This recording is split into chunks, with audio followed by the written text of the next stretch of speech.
तो आप सबको गुड इवनिंग। मेरे चैनल में आप सबका स्वागत है। मैं डी सारथी। आज हम एक नया चैप्टर पढ़ने जा रहे हैं 12th क्लास में, अकाउंटेंसी में कंपनी चैप्टर। कंपनी चैप्टर के अंतर्गत अंश पूंजी का लेखांकन, निर्गमन, accounting for share capital issue. सबसे पहले हम जानते हैं कि कंपनी क्या है। आप सबको पता है कंपनी विधान द्वारा निर्मित एक कृत्रिम व्यक्ति है जिसके शाश्वत उत्तराधिकार, सदस्यों का दायित्व सीमित, अंश हस्तांतरणीय होती है तथा उसकी एक सार्वमुद्रा होती है। उसे हम कंपनी कहते हैं। 11th में आप लोगों ने पढ़ लिया होगा थ्योरिटिकल में, बिजनेस स्टडी में। तो कंपनी भी एक व्यक्ति है, लीगल पर्सन है, कानूनी व्यक्ति है। ठीक है, इसीलिए कृत्रिम व्यक्ति बोला गया है, वैधानिक व्यक्ति भी बोला जाता है उसी को। तो कंपनी एक विधान द्वारा निर्मित कृत्रिम व्यक्ति है जिसके अविच्छिन्न उत्तराधिकार, सदस्यों का दायित्व सीमित, अंश हस्तांतरणीय तथा उसकी एक सार्वमुद्रा होती है। उसे हम कहते हैं कंपनी। कंपनी की विशेषताएं हैं: कृत्रिम व्यक्ति है जिसे देखा छुआ नहीं जा सकता, प्राकृतिक मनुष्यों की तरह वह चल फिर नहीं सकता, इसीलिए उसका नाम है कृत्रिम व्यक्ति। एक वैधानिक व्यक्ति है, परंतु कई लोग जिस कार्य को नहीं कर सकते उस कार्य को कंपनी कर सकती है। दूसरा है सीमित दायित्व। सदस्यों का दायित्व क्या है? सीमित है। कंपनी के जो सदस्य होते हैं वो जितने अंश क्रय करते हैं कंपनी के, तो अंश खरीदे गए अंश के मूल्य तक ही वो कंपनी के लाभ या हानि में उनका दायित्व बनता है, उससे ज्यादा नहीं। इसीलिए कहा गया है सीमित दायित्व है। पृथक अस्तित्व। कंपनी का अस्तित्व पृथक है। कंपनी अपने नाम से व्यापार करती है, कंपनी के सदस्यों के नाम से व्यापार नहीं करती। इसलिए कंपनी का जो अस्तित्व है वो अलग है, सदस्यों से अलग है। कंपनी का निर्माण भारतीय कंपनी अधिनियम पुराने में 1956, नए में 2013 के अंतर्गत बनती है। जो उसमें प्रावधान है उस प्रावधान के अंतर्गत ही कंपनी का निर्माण होती है। ठीक है, इसीलिए उसका अस्तित्व भी अलग है, सदस्यों से अलग है। अंशों का हस्तांतरण होता है। अंशों का हस्तांतरण, आपने पार्टनरशिप पढ़ा, उसमें कोई भी साझेदार अपने हित का हस्तांतरण अकेले से नहीं कर सकता। जब तक कि सभी साझेदार तैयार न हो वो अपने हित का हस्तांतरण नहीं कर सकता। परंतु कंपनी में कोई भी सदस्य अपने हित का हस्तांतरण कर सकता है, जब चाहे अपने शेयर को बेच सकता है, जब चाहे किसी भी कंपनी का नया सदस्य बन सकता है। ठीक है, अविच्छिन्न उत्तराधिकार, शाश्वत उत्तराधिकार बोलते हैं। मतलब यह है कि कंपनी एक समुद्र की तरह है, चाहे जितने सदस्य शामिल हो जाएं कंपनी को कोई प्रभाव नहीं पड़ता, चाहे छोड़ दें, सदस्यता त्याग दें तो भी कंपनी को कोई प्रभाव नहीं पड़ता, क्योंकि कंपनी अधिनियम के अंतर्गत ही निर्मित होती है। तो इस तरह से कुछ प्रमुख विशेषताएं हैं, उसे देखें आप लोग। मैं आता हूं अंश पूंजी के बारे में। मैं आता हूं कहाँ? अंश पूंजी के बारे में। कंपनी की जो पूंजी होती है वह अंशों में होती है। कंपनी की कुल पूंजी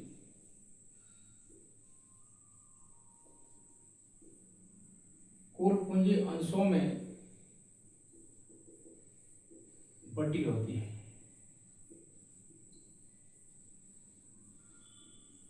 कंपनी की जो कुल पूंजी है उसे अंश पूंजी कहा जाता है, क्योंकि डायरेक्टर कोई भी सदस्य कंपनी को पैसे नहीं देता।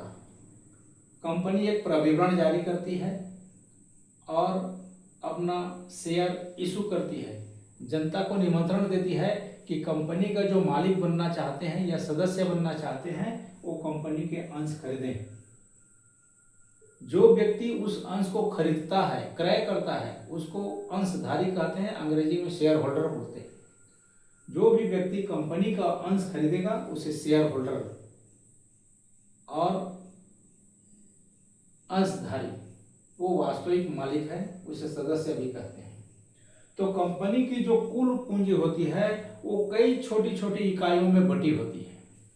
प्रत्येक इकाई को अंश कहा जाता है जिसका एक निश्चित मूल्य होता है, और उस टुकड़े के धारक को, इकाई के धारक को, होल्डर को शेयर होल्डर यानी कि अंशधारी कहा जाता है। आया समझ? माना कि ये कंपनी है, इसकी कुल पूंजी 1,00,000 रुपये है, जो 10,000 अंशों में 10,000 अंशों में विभक्त है। प्रत्येक अंश 10 रुपये के। इस कंपनी की कुल पूंजी है 1,00,000 रुपये, जो 10,000 टुकड़ों में बटा हुआ है। 10,000 अंशों में, प्रत्येक टुकड़े को अंश कहा जाता है, शेयर कहा जाता है, अंशों में बटा है। और प्रत्येक अंश की कीमत 10 रुपये, तो 10,000 इंटू 10 करेंगे तो 1,00,000 रुपये बनता है। इस तरह से कंपनी की पूंजी जुटती है, अनवरत पूंजी जुटती है, सदस्यों का कोई ठिकाना नहीं रहता है। ठीक है, तो ये है कंपनी के अंश। दो प्रकार के होते हैं।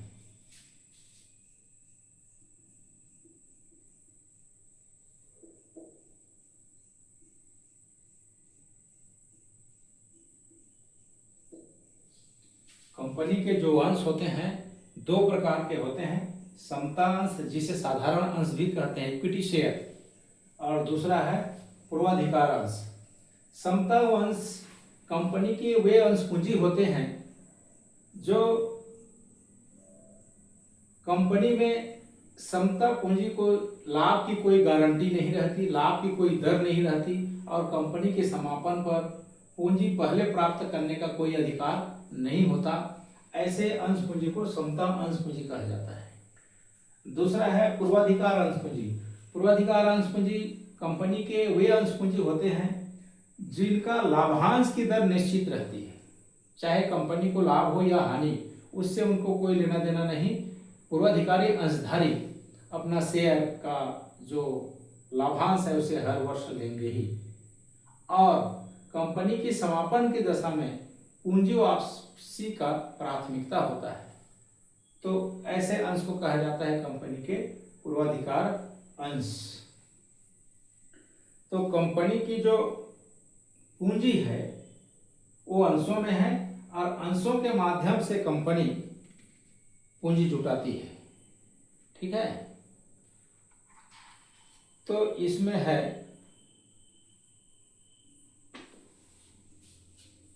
पूंजी कैसे जुटाती है। मैंने आपको बताया कि कंपनी अपने अंशों को, अपने शेयर को जनता में निर्गमन करती है, जनता को निमंत्रण देती है प्रविवरण के माध्यम से, प्रॉस्पेक्टस के माध्यम से। जो चाहे खरीदेगा, खरीदेंगे, वो लोग कंपनी को आवेदन पत्र भेजेंगे। एक प्रक्रिया है। अंश पूंजी प्राप्त करने की प्रक्रिया।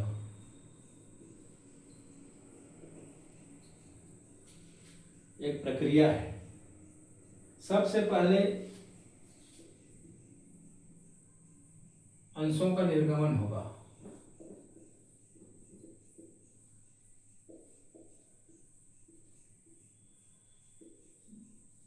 कंपनी अपने अंशों को प्रविवरण के माध्यम से जनता को निर्गमन करेगा। उसके बाद जनता द्वारा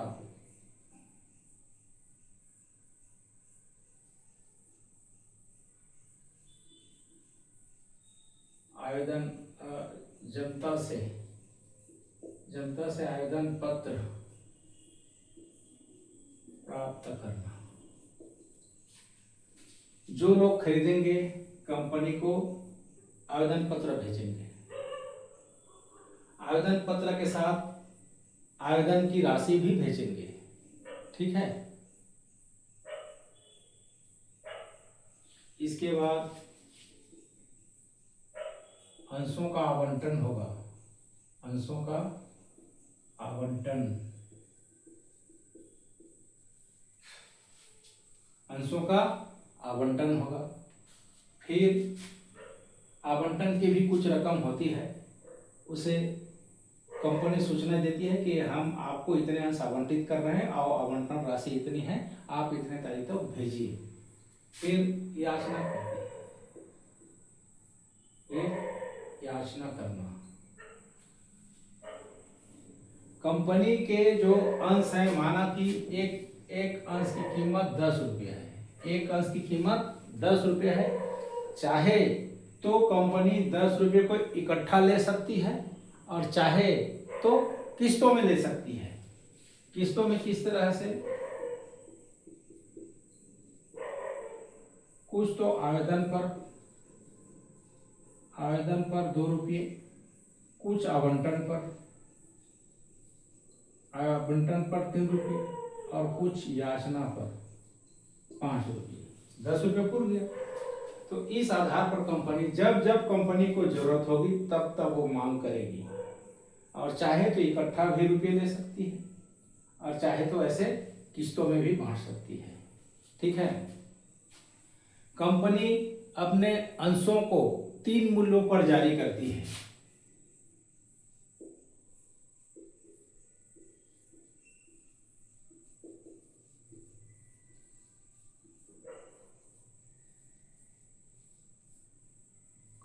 कंपनी अपने अंशों को 3 मूल्यों पर जारी करती है। पहला सम मूल्य पर,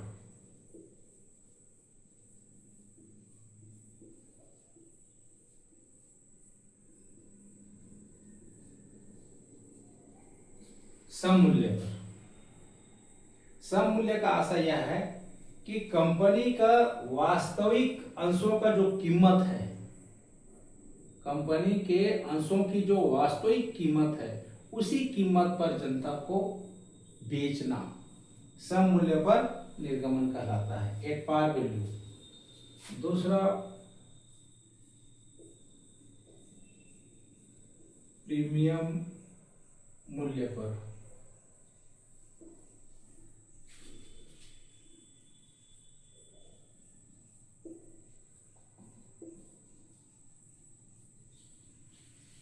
प्रीमियम मूल्य पर मतलब जो अंशों का वास्तविक कीमत है, अंकित मूल्य है, उससे कुछ ज्यादा मूल्य पर जनता को विक्रय करना।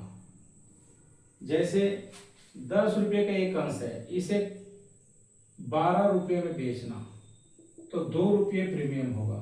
2 रुपये प्रीमियम हो जाएगा। 10 के अंश को 12 रुपये में बेचना, तो 2 रुपये क्या कहलाएगा? प्रीमियम कहलाएगा। तीसरा बट्टे पर निर्गमन।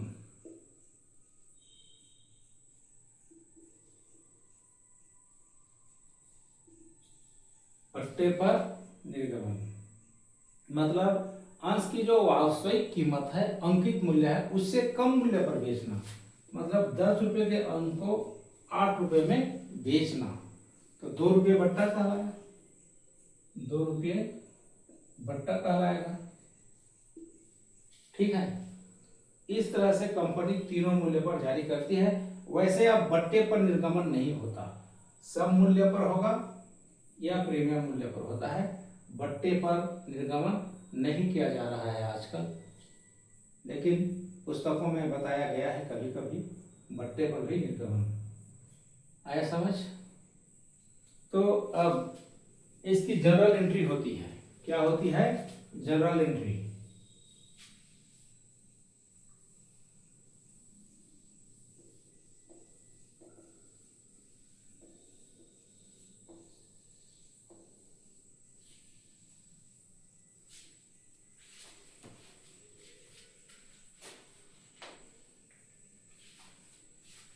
जनरल एंट्री होती है।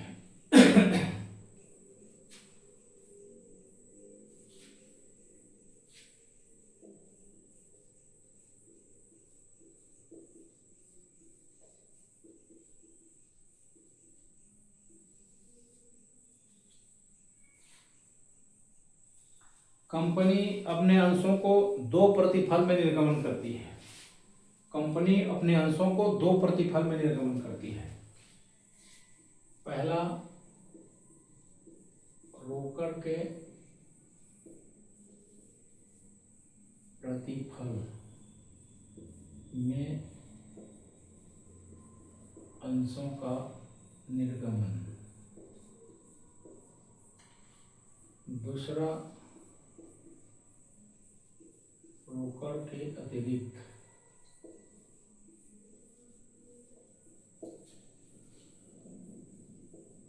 अन्य प्रतिफल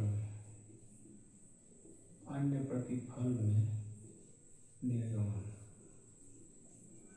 कंपनी ये दो तरह से निर्गमन करती है। एक तो अंश जारी करेगी तो सदस्यों से रोकड़ लेगी।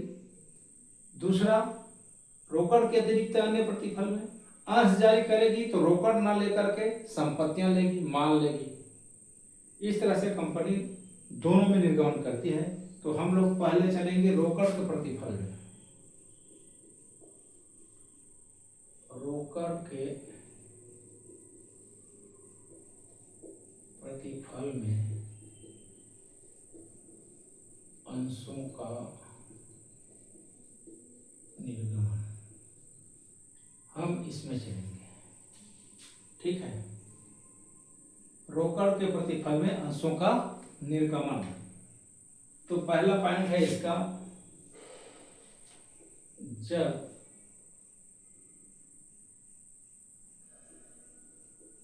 कंपनी द्वारा अंशों की राशि एक मुश्त प्राप्त करने पर, मैं अभी अभी आपको बताया था कि कंपनी चाहे तो अपने अंशों की कीमत को इकट्ठा ले सकती है या किस्तों में ले सकती है। यहां पर लिखा था भी मैं आप लोगों को। ठीक है, तो एक मुश्त प्राप्त करने पर एंट्री होगी जनरल एंट्री, बैंक खाता डेबिट अंश आवेदन खाता से, अंश आवेदन खाता से। क्योंकि बैंक खाता डेबिट इसलिए होती है कि बड़े बड़े कंपनियां हैं, ये बड़े बड़े बैंकों को अपना एजेंट बना के रखती हैं, बैंकों को सौंप देती है अंशों का पैसे वसूल करने के लिए। ठीक है, तो आवेदन कम बैंक में भेजेंगे और उसके पैसे भी बैंक में ड्राफ्ट के माध्यम से भेजते हैं। इसलिए बैंक खाता डेबिट अंश आवेदन खाता से। यहां लिखेंगे अंशों के आवेदन राशि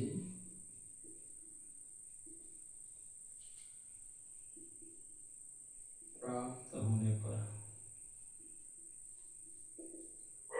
ठीक है, और दूसरा एंट्री होगा अंश आवेदन खाता डेबिट अंश पूंजी खाता से।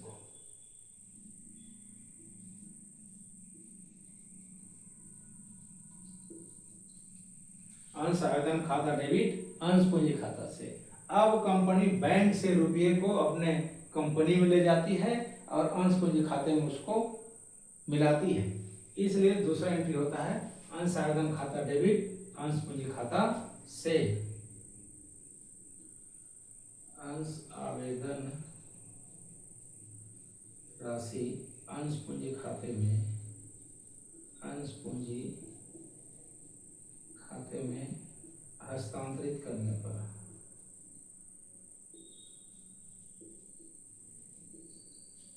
ये दो ही एंट्री होते हैं बस। जब एक मुश्त राशि प्राप्त होती है तो यही दो एंट्री होते हैं। है समझ? ठीक है। आप लोग मेरे चैनल को अच्छा लगता होगा तो सब्सक्राइब करें, लाइक करें, कमेंट करें, ताकि अगला नोटिफिकेशन आपके पास जल्दी पहुंचे। ये दो ही एंट्री होते हैं। जब कंपनी द्वारा अंशों की राशि एक मुश्त प्राप्त करने पर यही दो ही एंट्री होते हैं। इसके बाद जब कंपनी द्वारा अंशों की राशि किस्तों में प्राप्त करने पर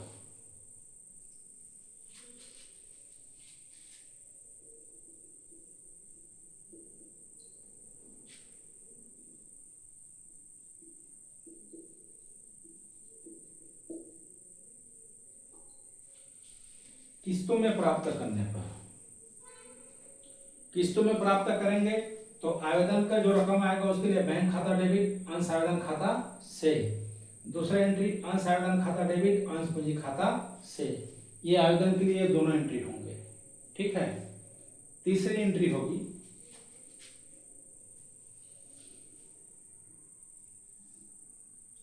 अब आवेदन की राशि आ जाती है, उसके बाद अंशों का आवंटन किया जाता है तो उसकी एंट्री होती है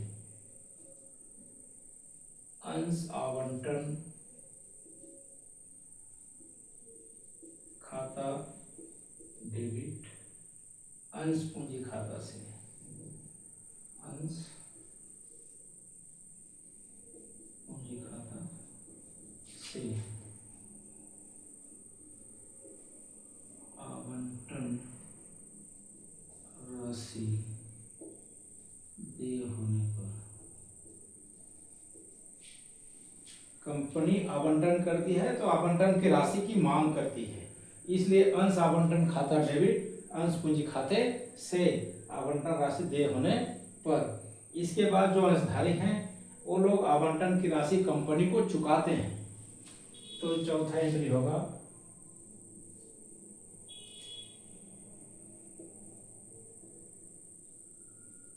बैंक खाता डेबिट अंश आवंटन खाता से।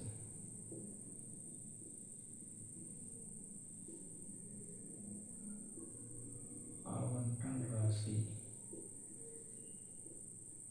प्राप्त होने पर कंपनी को पैसे मिल जाती है तो बैंक खाता डेबिट अंश आवंटन खाता से आवंटन राशि प्राप्त होने पर। इसके बाद याचना की राशि जब चाहे कंपनी मांग करेगी, याचना की राशि उसकी एंट्री होगी अंश याचना खाता डेबिट अंश पूंजी खाता से। अंश पूंजी खाता से।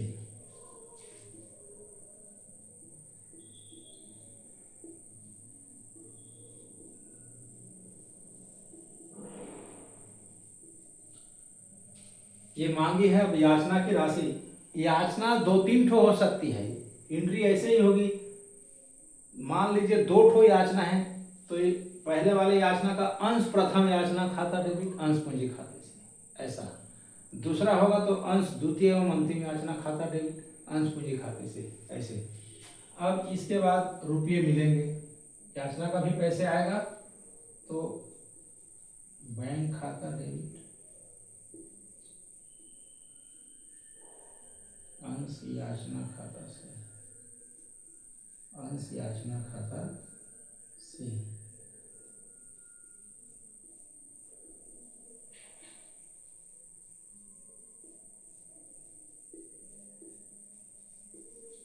ठीक है। अब याचना का भी पैसे मिलेगा तो बैंक खाता डेबिट अंश याचना खाता से याचना राशि प्राप्त होने पर। याचना दो तीन हो सकते हैं, एंट्री ऐसे ही होंगे, उसमें जोड़ना पड़ेगा प्रथम याचना द्वितीय याचना तृतीय याचना। ठीक है। एक सामान्य एंट्री मैंने आज बताया है, सवाल में और एंट्री आएंगे, जैसे जैसे आते जाएंगे मैं आपको बताऊंगा। ठीक है। तो आज के लिए इतना ही। Good night.